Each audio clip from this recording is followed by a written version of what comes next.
नमस्कार. मी प्राध्यापक डॉक्टर सतीश कदम. आपण पाहत आहात गाळी इतिहास. आजचा आपला विषय आहे कुंकू. सौभाग्याचं लेणं म्हणून ज्याच्याकडे आपण पाहतो, त्यामध्ये हळद कुंकू असेल, चुडा, मंगळसूत्र, जोडवी. मात्र त्यात कुंकू हा सर्वात दर्शनीय आणि सौभाग्यातल्या लेण्यातला एक महत्वाचा घटक म्हणून याच्याकडे पाहतो. मग हे कुंकू कधीपासून लावायला सुरुवात झाली, कसं लावावं, कसं तयार होतं, कुठं तयार होतं चांगलं कुंकू, याचा थोडक्यात इतिहास आपण या ठिकाणी घेणार आहोत. त्यामुळं आपल्या सोबत राहा. जे नवीन जोडले असतील आपल्याला, त्यांना विनंती की खालचं सबस्क्राईबचं बटन दाबा, जेणेकरून आपल्याला पटकन पुढचे व्हिडिओ पाहायला मिळतील. पाठीमागचे व्हिडिओ छान आहेत. आपल्या सूचना त्या ठिकाणी मांडा आणि आवडल्यास निश्चित शेअर करा. तर अशा रीतीनं हे जे कुंकू आहे, हिंदू स्त्रियामध्ये खास करून फार अशा प्रकारचं त्याला महत्वाचं स्थान आहे. म्हणून त्याच्यावर काही रचना जी केल्या आहेत, कविता रचल्या, त्याच्यामध्ये ती जी काही स्त्री आहे तर ती म्हणते, माझ्या पाठीमागे उभे असलेल्या पतीचे मोठेपण माझ्या कपाळावर ध्वजासारखे फडकत असते. त्याला ध्वज म्हटलेलं आहे. म्हणजे पतीच्या असणाऱ्या अस्तित्वाची खूण, पतीच्या असणाऱ्या कर्तृत्वाचं लेणं माझ्या कपाळी त्या ठिकाणी ध्वजासारखं फडकत आहे. आणि म्हणून जुन्या कालखंडाचा आपण ज्यावेळेस विचार करतो तर त्यावेळेला अगदी मोठं ठसदार कुंकू असा शब्द त्या ठिकाणी यायचा. गोल अशा प्रकारचं कुंकू.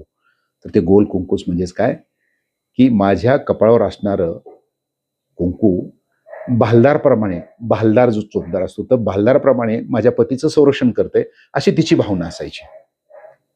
आणि म्हणून ज्यावेळेस आपण बघितलं की 1937 साली व्ही शांताराम यांनी कुंकू नावाचा एक चित्रपटही काढला होता.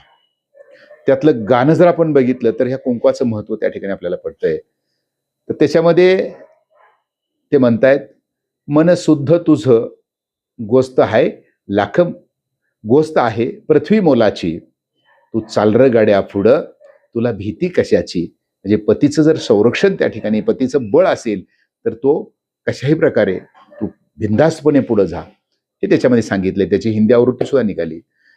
तर त्याच्यानुसार स्त्री आपलं नवऱ्याचं महत्व, कुंकवाचं महत्व सांगत असताना म्हणते, उगवाला नारायण काय मागू त्याच्यापाशी, बाई ग मागिते हळद कुंकुवाच्या राशी. म्हणजे मी हळद कुंकुवाच्या राशी, त्याच्यामुळे मला धनधान्य नको आहे, बाकीचं काही संपत्ती नको आहे, मला कुंकुवाच्या राशी दे.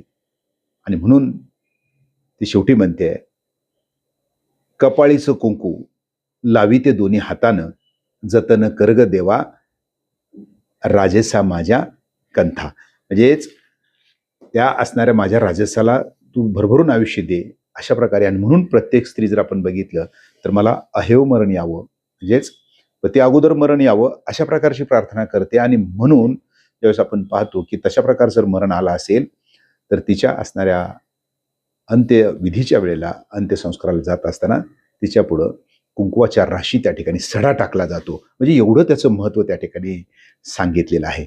तर त्याच्यानुसार हे कुंकू जो प्रकार आहे तर त्याचं संस्कृत आपण बघितलं तर ते कुंकुम आहे. कुंकुमचा अर्थ होतो केशर. केशर म्हणजे विजयाचं प्रतीक आहे.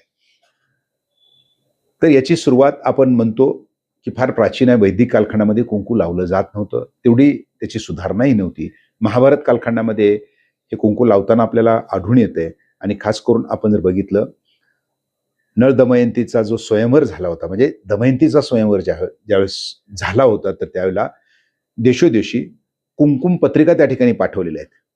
आणि मग ज्यावेळेस काही संदर्भ असे सापडतात, कुंकू लावण्याची सुरुवात कशी झाली, आपल्या जोडीदाराची निवड करायची आहे. जोडीदाराची निवड तुमच्या पुरुषाच्या पराक्रमावर त्या ठिकाणी व्हायची. आणि तुम्ही जे शिकार केलेले असेल तर त्या शिकारीच्या रक्ताचा टिळा तिच्या असणाऱ्या कपाळी लावायचा आणि मग तिची निवड करून पुढे गृहस्थी जीवनामध्ये सुरुवात करायची. म्हणजे इथून याला सुरुवात झाली असं आपल्याला म्हणता येईल. त्यामुळं खास करून महाभारतापासून तर आहेच, 3ऱ्या-4थ्या शतकामध्ये याचे संदर्भ आपल्याला सापडत आहेत. अजंठा लेण्यामध्ये तुरळक प्रमाणात कुंकुवाचा वापर केलेला आपल्याला दिसतोय. आणि खासता ही जी असणारी मळवट भरलेली, म्हणजे ज्याला आपण म्हणतो काही प्रसंगी जी मळवट भरते, तर ती त्यावेळेला महिषासूर मर्दिनीचं तिचं रूप असतं. कुठल्याही आव्हानाला सामोरं जाण्याचं. ज्यावेळेला महिषासूर तो माजला, तो अन्याय करायला लागला, तर तिनं देवीचं रूप घेतलं आणि तिचा संहार केला, तिचं रूप म्हणजेच मळवट आहे. म्हणजेच तिच्या भाळदारावर जे कुंकू लावलं जातं तर त्याचं प्रतीक म्हणून आपण त्याच्याकडे पाहतो. आणि म्हणून कुंकू जे असेल हे मातृदेवतेचं प्रतीक म्हणून ह्याच्याकडे आपल्याला पाहता येईल. त्याच्यानंतर जर आपण पाहिलं की कुंकू हे कसं लावलं जातं, त्याचे काय प्रकार आहेत, लावण्याचे प्रकार आपण बघितले तर त्याच्यामध्ये आपल्याला दिसतंय की अर्धचंद्राकृती, असं अर्धचंद्र असतो ना, तर तशा प्रकारचं चंद्रकोर ज्याला आपण म्हणता येईल तसं कुंकू लावलं जातं. त्याच्यानंतर गोल ठसदार कुंकू लावलं जातं. तर हे दोन्हीचे प्रकार काय आहेत, म्हणजेच चंद्रकार कुंकू म्हणजेच माझा जो पती असेल चंद्राच्या कलेप्रमाणे त्याचं कर्तृत्व, त्याचं आयुष्य फुलू दे हे त्याच्यामध्ये सांगण्याची पद्धत आहे. आणि गोल असेल तर तो चंद्र आहे, आपलं सूर्य आहे, म्हणजेच त्याचं जे आयुष्य असेल सूर्याप्रमाणे त्या ठिकाणी त्याचं तेज फुलू देत, त्याचं आयुष्य फुलू देत, त्याला दीर्घायुष्य लाभू देत, म्हणजे गोल कुंकू आहे. आणि म्हणून चंद्र आणि सूर्य असेपर्यंत त्याचं अस्तित्व असावं, अस्तित्व टिकू दे हे त्याच्यातून मागणं आहे. त्यानंतर आडवी चीर आणि उभी चीर सुद्धा आहे. उभं कुंकू लावलं जातं, आडवं सुद्धा कुंकू लावलं जातं. गोलाकार प्रकाशज्योत त्या ठिकाणी कुंकू आहे, म्हणजे त्याचं असणारं प्रकाशज्योतीसारखं कुंकू लावण्याची पद्धत होती, म्हणजे त्याला तसंच आयुष्य फुलू दे. मात्र आडवं कुंकू लावण्याच्या जे पद्धती आपण बघितल्या तर हे कृषक समाजात आहेत. म्हणजे ज्याला आपण म्हणता येईल कृषक समाज कोणता, तर जो शेती करतोय, माळे असेल, लोहार आहे, सुतार आहे, अशा प्रकारची जी काही शैव संप्रदायाला मानणारी जे शेतीशी निगडीत आहेत तर ते आडवं कुंकू त्या ठिकाणी लावताना आपल्याला आढळून येत आहेत. तर तेही त्याचं महत्वाचं आहे. आता त्याच्यानंतर जर आपण कुंकू कसं लावावं, म्हणजे कुठल्या बोटानं लावावं हे ज्यावेळेस आपण पाहतो तर स्वतःला कुंकू ज्यावेळेस आपण स्त्री एखादी लावती तर ती तर्जनीने लावली पाहिजे, म्हणजे गोल अशा प्रकारचं तर्जनीने लावलं पाहिजे. दुसऱ्याला कुंकू लावायचं असेल तर त्या अनामिकाच्या बोटानं लावावं. आणि त्यानंतर जर हळदी कुंकू एकदम तुम्हाला लावायचं असेल तर त्यावेळेला आपण म्हणता येईल हळद जी असेल अनामिकेला लावली जाते, अनामिका ही बोट आहे. आणि मध्यमानं कुंकू लावलं जातं एका वेळेला लावताना. मात्र मी मगाशी सांगितलं की सुरुवातीला स्वतःला लावायचं असेल तर हे असेल तर्जनी आणि दुसऱ्याला लावायचं असेल तर अनामिकेनं त्या ठिकाणी लावलं जातं. तर या असणाऱ्या कुंकू जो विकणारा असतो त्याला अत्तार म्हटलं जातं. कुंकू कधी घ्यावं, आपण नवरात्री तर आहेच आहे, कारण का तो स्त्री उत्सवच आहे. मात्र कुंकू हे आषाढी एकादशीला विशेषतः घेतलं जातं, कारण का त्या दिवशी विठ्ठल आणि रुक्मिणी सोबत असतात, ते पूर्णत्वाचं प्रतीक आहे, म्हणून त्या दिवशी सुद्धा कुंकू घ्यावं असं म्हटलं जातं. कुंकू कुठल्या प्रकारे लावू नये याचे काही संदर्भ त्या ठिकाणी, कारण का मी माहिती बऱ्यापैकी विश्वकोश ज्याला आपण म्हणता येईल त्याच्या दुसऱ्या खंडात असेल किंवा संस्कृती कोशाच्या 4थ्या खंडामध्ये सुद्धा याची माहिती आपल्याला तिथं पूर्ण दिलेली म्हणजे आढळून येते.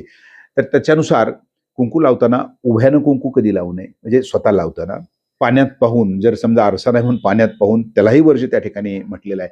आणि कुंकू पदरानं पुसून ते बाजूला भिंतीवर वगैरे तर तेही लावू नये. कुंकू जर जे असेल तर त्या हातानं दोन्ही हाताने पुसावं आणि हाताला मळावं, जेणेकरून आपल्या कुंकवाची जी काही शक्ती असेल तर ते अनेक वाढेल, अशा प्रकारे त्या ठिकाणी गृहीत धरलेलं आहे. दुसरं, कुंकवाचे 2 प्रकार आपण पाहिले, जे कोरडं कुंकू असतं आणि दुसरं आहे ओलं कुंकू. कोरड्या कुंकाला पिंजर म्हटलं जातं आणि जे सुवासिक गंध असतात त्याला ओलं कुंकू म्हटलं जातं. आता हे तयार कसे करतात कुंकू हे ज्यावेळेस आपण पाहतो तर त्यावेळेला सर्वात शुद्ध अशा प्रकारचं जो कुंकू आपण पाहतोय तर ते आहे हळकुंड आहे. सल्फ्युरिक आम्लात ते हळकुंड भिजू घातलं जातं 10 ते 15 दिवस आणि ते बुडवून ठेवल्यामुळं त्या हळकुंडाला लाल रंग येतो. आणि मग ते त्याच्यामध्ये पापडखार आणि टाकणखार त्यामध्ये घालायचं, ते वाळू घालायचं ते हळकुंड, आणि मग त्याला दळलं की ते कुंकू शुद्ध. तर ते शुद्ध कुंकू जर पाहायचं असेल तुम्हाला तर तुळजापूरमध्ये आपण आलो तर वझे कुंकवाचं, वझे नावाचं जे काही कुंकूचं उत्पादक आहे, 150 वर्षापासून त्यांची ही चाललेली परंपरा, आणि त्यांचं वझेचं कुंकू आपण पाहिलं कन्याकुमारीपासून ते इकडं राम मंदिरापर्यंत सर्वत्र त्या ठिकाणी जाताना आपल्याला आढळून येतंय. तर ते जे कुंकू असेल तर त्याला असल कुंकू म्हटलं जातं. तुळजापूरला आपण आलो तर ते पाहून त्या ठिकाणी घ्यायला हरकत नाही, वझेंचं कुंकू म्हणायचं, ते तुम्हाला देतात. तर ज्यावेळेला पांढरा शुभ्र जरी तुमचा सदरा असेल, कपडे असतील तर त्याच्यात झटकल्याबरोबर ते कुंकू बाजूला निघून जातं. त्याच्याऐवजी दुसरं जे कुंकू म्हणजे हळकुंडाचं कुंकू हे शुद्ध कुंकू आहे. दुसरं जर असेल चिंचूक असेल, स्टार्च आहे, मक्याची पावडर, ऍसिड टाकलेलं कुंकू हे घातक आहे.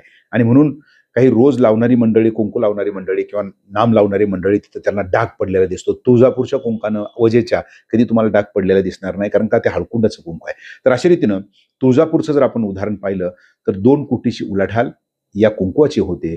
आणि म्हणून आपण बघितलं नवरात्रीमध्ये कुंकुमार्जन करणं म्हणजे कुंकवाचा त्या ठिकाणी असणारा जे एकमेकाला कुंकू लावण्याचा कुंकुमार्जन म्हणता येईल आपल्याला, तर तोही एक उत्सव त्या ठिकाणी साजरा होतो. आणि देवीचा जे काही 16 नवस देवीचे आहेत तर त्याच्यामध्ये सुद्धा कुंकुवाचा सडा टाकणं हाही घटक तिथे घेतलेला आहे. कुंकू हे वीरतेचं प्रतीक आहे, शौर्याचं प्रतीक आहे, क्षत्रियाचं प्रतीक आहे. कारण का की कुंकुवाचा सडा टाकला तुम्ही तर त्यावेळेला ज्यावेळेला तुम्ही युद्धामध्ये जाल तर त्यावेळेला म्हणजे तुमच्या हातून जी काही लढाई करायची असेल तर त्या लढाईमध्ये तशा प्रकारे कुंकवाचा सडा म्हणजे रक्ताचा सडा पडलेला तुम्ही पाहणं, तर त्याच्यात एक प्रकारचं प्रात्यक्षिक म्हणून त्याच्याकडे पाहतो. आणि म्हणून जोपर्यंत तुमचं जे काही कुंकू असेल, हे कुंकू माझ्या कुंकवाचं बळ ज्याला आपण म्हणता येईल, ते त्याच्या असणाऱ्या शौर्याकडं, त्याच्या पराक्रमाकडे त्या ठिकाणी पाहिलं जातं. तर अशा रीतीनं म्हणजे मात्रसत्ताक पद्धत, देवीचं जे काही प्रतीक जे असेल तर ते आपल्या भाळी त्या ठिकाणी कर्तृत्वाची, पराक्रमाची साक्ष म्हणून या कुंकवाकडे पाहिलं जातं.